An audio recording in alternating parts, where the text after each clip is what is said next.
Welcome back to the reading studio. Today we're going to read Enemy Pie by Derek Munson, illustrated by Tara Callahan King. It's for my best enemy. Enemy Pie. It should have been a perfect summer. My dad helped me build a treehouse in our backyard. My sister was at camp for 3 whole weeks, and I was on the best baseball team in town. It should have been a perfect summer, but it wasn't. It was all good until Jeremy Ross moved into the neighborhood, right next door to my best friend Stanley. I did not like Jeremy Ross. He laughed at me when he struck me out in a baseball game. He had a party on his trampoline and I wasn't even invited. But my best friend Stanley was. Jeremy Ross was the one and only person on my enemy list.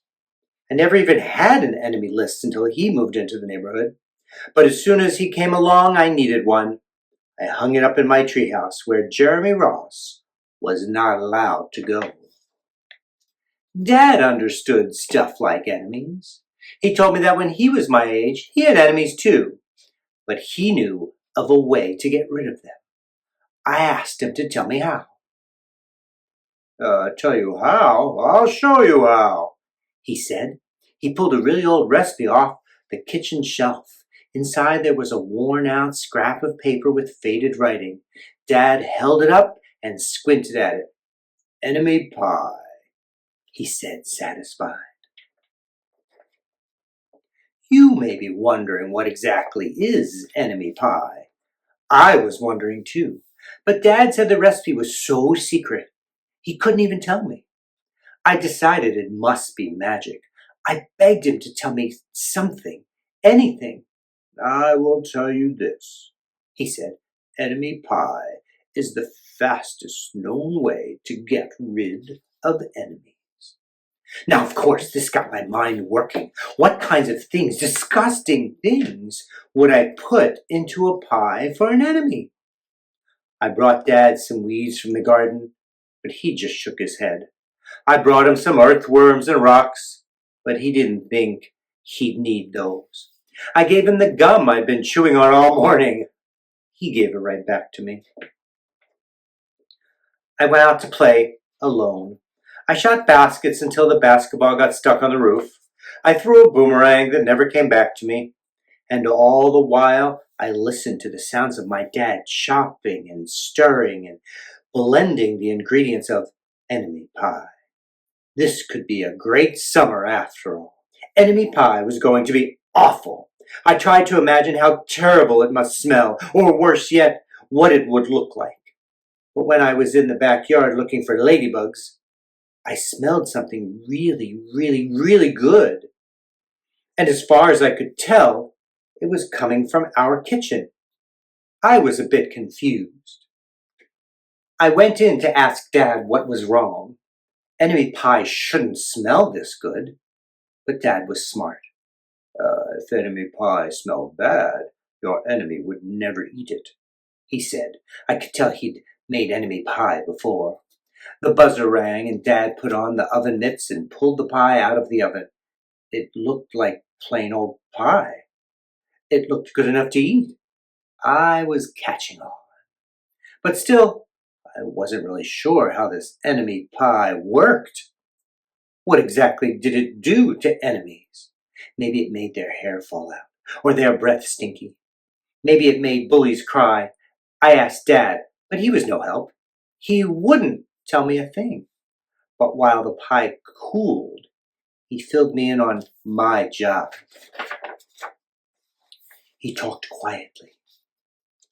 There is one part of enemy pie that I can't do.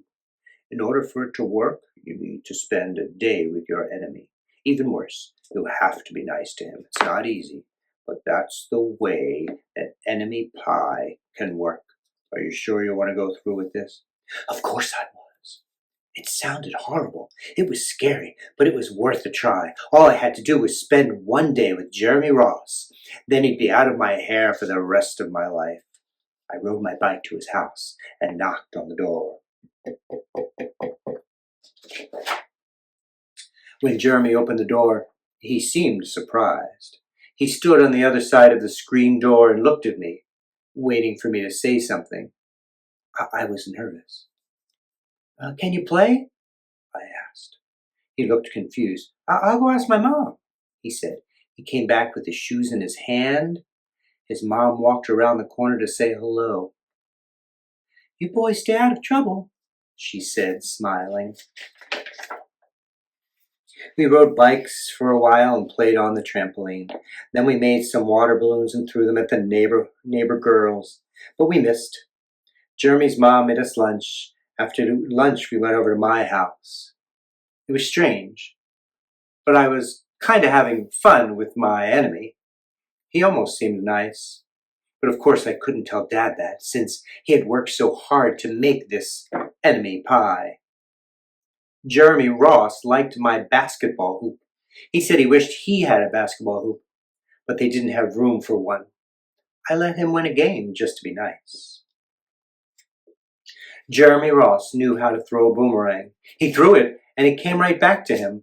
I threw it, and it went over my house and into the backyard. When we climbed over the fence to find it, the first thing Jeremy Ross noticed was my treehouse. My treehouse was my treehouse. I was the boss. If my sister wanted in, I didn't have to let her. If my dad wanted in, I didn't have to let him. And if Jeremy wanted in... Can we go in it? He asked. I knew he was going to ask me that, but he was the top person, the only person on my enemy list. And enemies aren't allowed in my treehouse. But he did teach me to throw a boomerang. And he did have me over for lunch. And he did let me play on his trampoline. He wasn't being a very good enemy.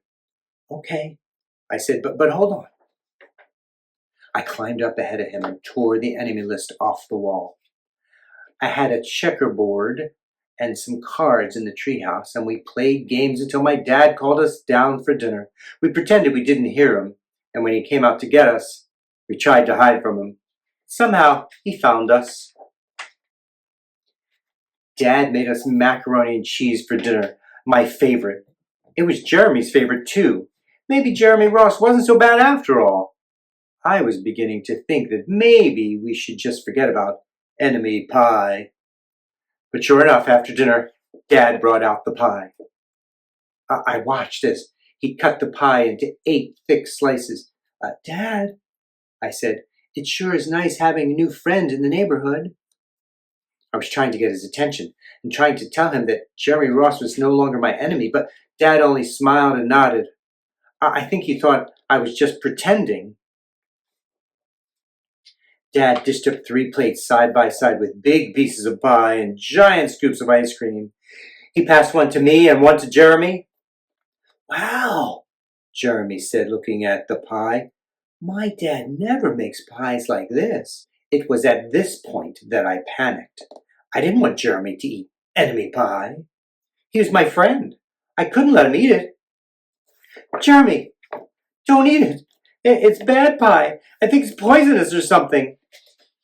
Jeremy's fork stopped before reaching his mouth. He crumpled his eyebrows and looked at me funny. I felt relieved. I had saved his life. I was a hero.